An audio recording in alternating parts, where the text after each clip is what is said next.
This evening, the U.S. Senate, on a rare bipartisan basis, is passing a major piece of legislation designed to counter China and its global influence. The roughly $200 billion measure is also one of the largest pieces of industrial legislation ever to make its way through Congress, though it still needs to be reconciled with a House version. Stephanie Sy has more. Judy, the Senate bill invests billions in innovation and critical technologies, many of which the Chinese government has made a top priority for years. And earlier, the Biden administration announced it was taking steps to ensure the U.S. has its own supply of essential products and components, many of which are today manufactured in China. All of this is aimed at boosting U.S. competitiveness with the world's second largest economy. Nick Schifrin joins me with more now. Nick, what steps did the White House take, and how do they fit in with the bill the Senate is voting on?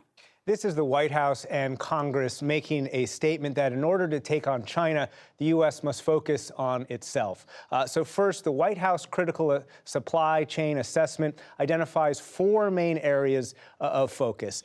They start with semiconductors, then batteries, as well as critical minerals. Think about rare earths that end up in cell phones, and pharmaceuticals as well. These are many of Beijing's priorities. The administration says that it's trying to address the vulnerabilities in supply chains, many of which COVID exposed, and also strengthen U.S. resilience. And then in the Senate, as you said, Stephanie, the U.S. Innovation and Competition Act, one of the largest industrial bills in U.S. history. It invests tens of billions of dollars in what are called key technology-focused areas, basically re-energizing high-tech research and development.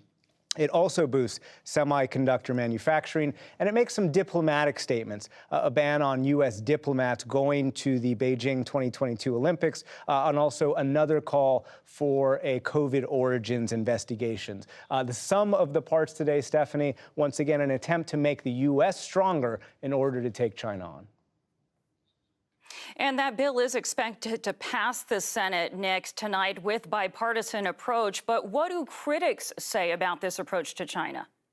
So Beijing is obviously the top critic who says that this is evidence the U.S. is trying to contain China. On the Hill, senior Republicans say that the bill was rushed through and therefore isn't as strong as it should be because it contains internal contradictions. But in the House, I talked to progressive Democrats who say that the bill goes too far, is too anti-China, and members of the House Foreign Affairs Committee are already changing language on Taiwan and Beijing.